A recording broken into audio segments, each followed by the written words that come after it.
Some people dislike you silently. They won't say it. They won't argue with you. They'll just withdraw, talk less, and keep you at a distance. When that happens, most people rush to one of two explanations. Either there's something wrong with me, or these people are fake and insecure. But the truth is usually quieter and much less dramatic. Sometimes people dislike you for reasons that have nothing to do with cruelty or jealousy. Sometimes it's about tension you create without knowing it. Sometimes it's about what you awaken in them. And sometimes, without realizing it, you make them feel something they'd rather not face. Welcome to Mind Echoes. We upload thoughtful videos every day.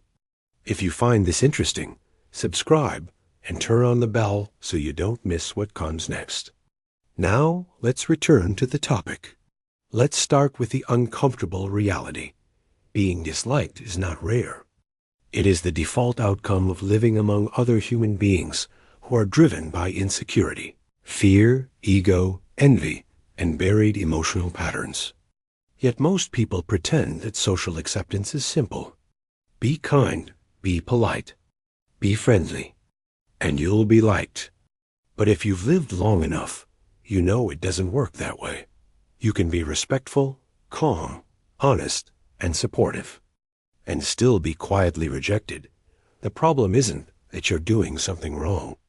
The problem is that people don't respond to who you are. They respond to how they feel around you. And those feelings are shaped by their history, their wounds, their ego, and their shadow. Some people dislike you because you remind them of something unresolved within themselves. Maybe you're confident in an area where they feel small. Maybe you're self-contained while they need validation. Maybe you're direct, and that makes them feel exposed. On the surface, they'll blame your tone, your expression, your personality. But underneath, what they're really reacting to is the discomfort of seeing their own insecurities reflected back at them. Others dislike you because they can't control you. You don't play along. You don't shrink yourself to keep the peace. You don't flatter. You don't agree just to belong. To an unstable ego that feels threatening.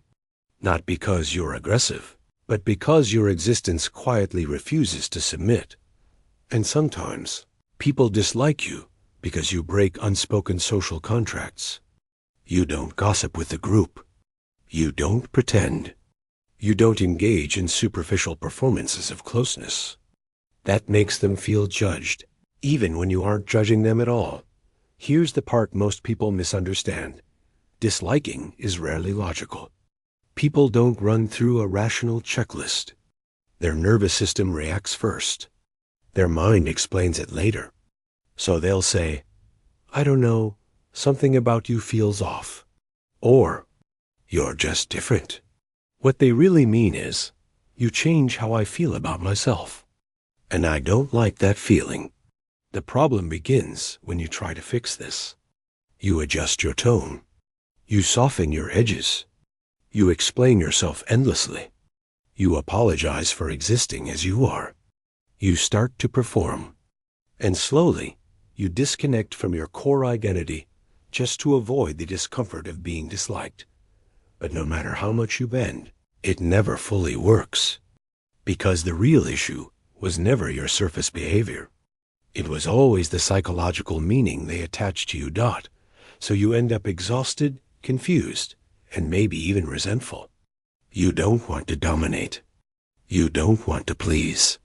You just want mutual respect. Yet somehow, that seems to be the hardest thing for certain people to give. This is the real problem. Not that people dislike you, but that you keep trying to earn their approval instead of understanding what's actually happening beneath the surface.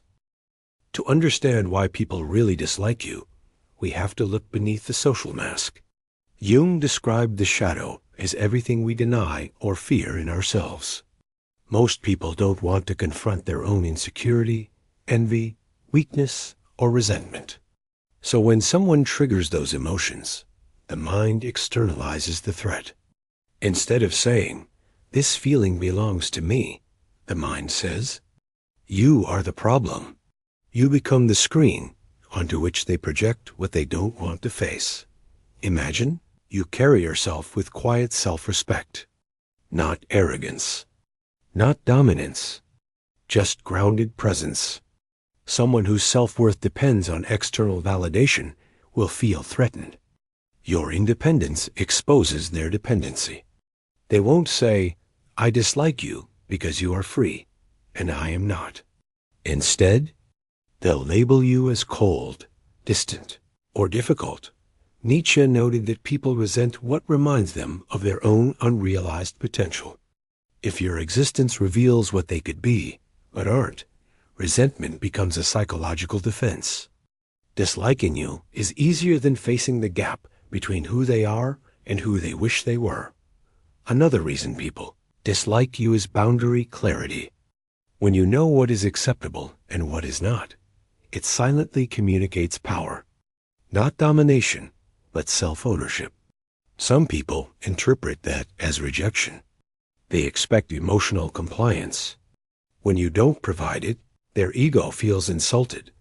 Your refusal to play the role they assigned you becomes an act of defiance in their mind. There is also the matter of authenticity. Many people survive through social camouflage. They smile when they want to scream. They agree when they disagree. They conform to avoid abandonment. When they encounter someone who is honest about their thoughts and limits, it destabilizes them. Authenticity threatens the social illusion they rely on. It's important to understand. You don't even need to speak for this to happen. Your presence alone can activate emotional memory in others. Maybe you resemble someone who hurt them. Maybe your confidence reminds them of someone who overshadowed them. The subconscious mind doesn't differentiate the past from the present. It reacts at a deeper level. Disliking is often about power, not dominance over others, but sovereignty over oneself. When you don't chase approval, you take away the leverage others expect to have. Some people only know how to bond through hierarchy. If they can't place you beneath them, discomfort turns into quiet hostility, and there is fear. Fear of being seen. Fear of being judged. Fear of inadequacy. If you are perceptive, calm, observant, people may feel exposed around you. They sense that you notice what others overlook. For those hiding from themselves, that can feel intolerable. But here is the paradox. Sometimes people dislike you precisely because you are not dangerous. You don't manipulate. You don't play games. You don't feed their drama. And without emotional chaos, they feel empty. Peace can be threatening to those addicted to conflict. So the dislike builds in silence. They criticize your personality. They question your intentions. They distance themselves or subtly undermine you. Not because you are wrong, but because you disturb the psychological contract they have with reality. Understanding this doesn't mean you're superior.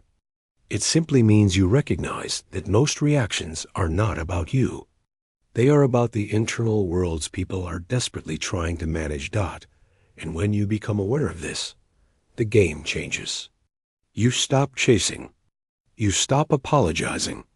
You stop shrinking to become likable. Instead, you begin to ask a different question. Not, how do I make them like me? But why does my existence unsettle them? That shift is where self-respect begins. The uncomfortable truth is this: you will always be disliked by some people, even when you are respectful, honest, calm, and sincere. Not because you are flawed, but because your existence interferes with how they manage their identity. People don't want to examine themselves. They don't want to confront envy, insecurity, inferiority, or dependency.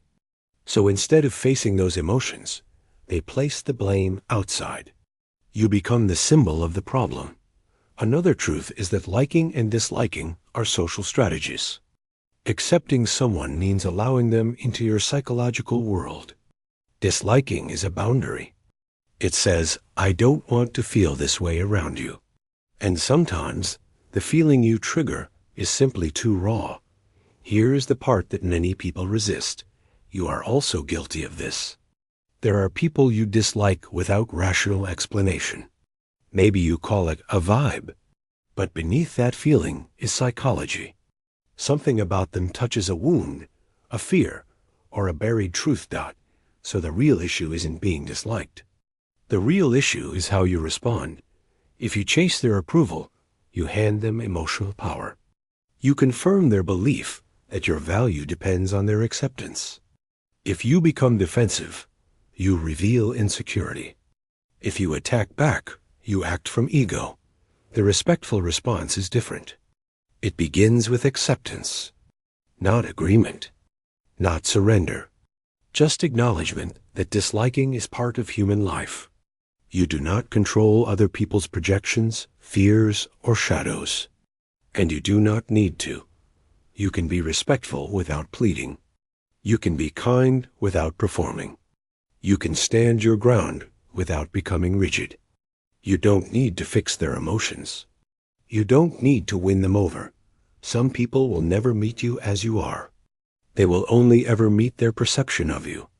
And perception, once formed through insecurity or resentment, rarely changes. This truth is not cruel. It is clarifying. It allows you to stop fighting reality and start living with intention. So how do you respond respectfully when people dislike you? First, stop internalizing every reaction. When someone seems distant, critical, or cold, pause before editing yourself. Ask a simple question internally. Is this really about my behavior or about their perception? That question creates space.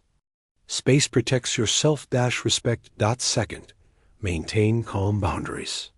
If someone treats you unfairly, you don't need to argue emotionally. You can state your limits clearly and quietly. Boundary setting is not aggression. It is self-ownership. When you remain grounded, you deny insecurity, the chaos it depends on. Third, reduce performance. Notice where you exaggerate friendliness or self-erasure just to avoid discomfort.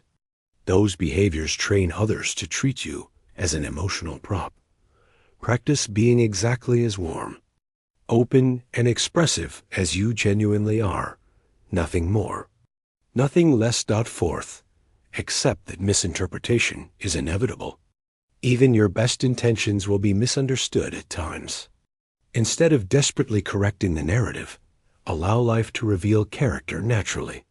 People who know themselves will recognize you accurately. People who don't, one single quotes. Fifth, examine your own shadow. Ask yourself honestly, who do I quietly resent? And why? Your answer will teach you compassion. The more aware you are of your own projections, the less reactive you become when others project onto you. And finally, cultivate inner neutrality. Not coldness, not withdrawal, simply the ability to remain stable when others judge you unfairly. When you stop clinging to universal approval, you become psychologically free. Respect in this context does not mean submission. It means refusing to escalate the emotional game. You don't shame them. You don't chase them. You don't defend your worth. You allow people to reveal themselves. And you choose where to invest your energy. Some connections will deepen. Others will fall away. Both outcomes are acceptable. There comes a point where you realize that approval is a moving target. You could shape-shift endlessly and still be misunderstood. You could soften yourself until you disappear, and someone would still call you distant. You could give everything, and someone would still decide it wasn't enough. So instead of asking, how do I make everyone like me? The real question becomes, who am I when I stop performing? When you live from that place, relationships change. Some people will drift away. They were never truly connected to you, only to the version of you that served their emotional needs. Others will remain. These are the people who see you as a person, not a reflection. Being disliked loses its sting, not because you've become numb, but because you've made peace with human psychology. You understand that we are all projecting, defending, avoiding, and surviving in our own ways. And slowly, a quiet clarity appears. You respect others without surrendering yourself. You allow discomfort without collapsing. You remain honest, grounded, and self-contained, not as a performance, but as a way of being. Some will admire that. Some will resent it. Both reactions tell you more about them than about you. And when you finally accept that, you stop chasing shadows. You start living.